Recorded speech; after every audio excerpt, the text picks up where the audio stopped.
বইয়ের সিলেবাস পাল্টাইছে সরকার, জুলাই আগস্টে বিপ্লবের ঘটনা ঢুকাইছে। কি ঘটনা করেছে সেটা না দেখি। এটা পঞ্চম শ্রেণীর বাংলা বই।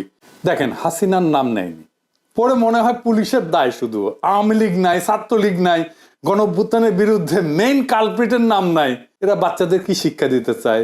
যদি বইয়ে হাসিনার নামই লেখা না হয়, আওয়ামী লীগের নামই লেখা না হয়, তাহলে গণঅভ্যুত্থানটা হইলো কার বিরুদ্ধে? জনগণ তো হাসিনার বিরুদ্ধে দাঁড়াইছে, পুলিশ তো প্রতিরোধ করতে জ্ঞান নিপীড়ন করছে। এই নৃশংস প্রতিরোধের দায় কেবল পুলিশকে দিচ্ছে কেন? হাসিনার নাম কেন নিচ্ছে না?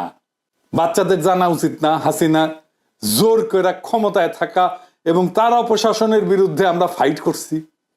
আমাদেরকে এখনো কারা হাসিনার রাজ্যে রাখতে চাচ্ছে, যে রাজ্যে হাসিনাকে কালপ্রিট বলা যাবে না? তো কে লিখেছে? রাখাল রাহা। ওর আসল নাম সাজ্জাদুল হক। এই এত ইসলামোফোব যে নিজের মুসলমান নামটা পাল্টায় এটা হিন্দু নাম নিছে, প্রগতিশীল হয়েছে। নবম দশম শ্রেণীর বাংলা বইয়ে জুলাই আন্দোলনের ইতিহাস কেন্দ্রিক একটা গদ্য যুক্ত করা হয়েছে। এটাতেও খুনি হাসিনার নাম লেখা হয়নি। কিন্তু আমরা কার বিরুদ্ধে যুদ্ধ করছি তার নাম লিখতেছে না। কারা শহীদদের খুন করছে, গুলি করছে, পঙ্গু বানাইছে, অন্ধ বানাইছে, তাদের পরিচয় বলতেছে না। এটা কেমন ইতিহাস? 4-5 মাস না যাইতেই এই ইতিহাস বিকৃতি, তাও গণ অভ্যুত্থানের সরকার ক্ষমতায় থাকা অবস্থায়। পরে কি হবে তাইলে ভাবেন।